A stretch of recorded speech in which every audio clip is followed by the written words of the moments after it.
It's Tuesday, June 8th. Good morning. Welcome to Kaieteur Radio 99.1, 99.5 FM, the National Outlook. I am GHK Lal. You know, the Ghana Police Force has been under tremendous pressure recently from one exposure after the other. It's not encouraging. Whether you live over there on the East Coast or on the East Bank, in the interior, or further away in Berbice or Demerara or Essequibo, we need the police, my fellow citizens. We need a vibrant police force. We need its members to be professional and courteous and efficient and ethical. We've heard about fraud charges. We've heard about who's lying. We've heard about senior officers. We talked about that before, who are alleged to have been involved in illegal activities, criminal activities, fraudulent activities. All of this is worrying to me. So against that bleak, grim context where the Ghana Police Force operates now, and where we as citizens watch on and wonder, where is this going to end up and how is this going to pan out? It's good to read, late last week, in Kaieteur newspaper, Region 3 commander gets tough on ranks over vehicle tint. And that was a gentleman I met very briefly. I don't know many policemen. Met very briefly earlier this year. It's commander of Region 3, Errol Watts. And he was saying, let's get rid of these vehicle tints, starting with our own. And he's made it clear that we have to do the right thing, which was what was echoed by a rank who was seen and photographed removing his tint in response to what the Commander Watts had to say. And what Commander Watts had to say on a personal note was, I have led by example. That is good. I salute you, sir.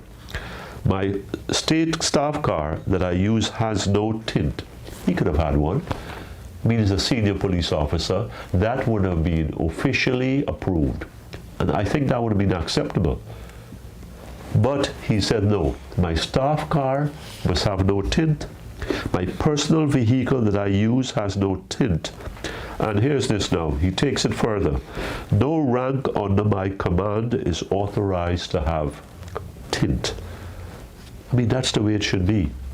Words followed by deeds, corroborating deeds, supporting deeds. My fellow Guyanese, we've gotten very good, and we've learned from our leaders well, government and opposition. They say all the right things. Listen to our president. Listen to all our presidents. You ever hear them say anything harsh? I mean, when they're talking about opponents and race, etc., they can get a little out of hand. But on governance and about leadership, they are almost like the Gospels. They're the Bhagavad Gita, they're the Quran.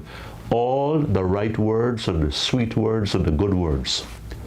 But then compare that to the record, the follow-up deeds, and we don't have much. We realize in time that the words are empty, they're shallow, and they do very little for us. They do very little for us, and I'm not moving from that position. And I don't care about PPP, PNC, government or opposition. Now or before, it's always been the same thing. So that's why it's good. It's a breath of fresh air to hear a Commander Watts of Region 3, a senior officer in the Ghana Police Force, especially when the GPF is under such tremendous pressure, is looking so terribly, that he could say on something as routine as tint, let's not have it. And then he steps forward and say, this is the way it's going to be, starting with myself. When he sets that example, the ranks under his command are compelled to follow.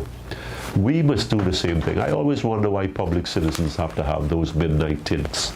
It's dangerous, it creates a lot of insecurity, and it leads to a lot of cover-up.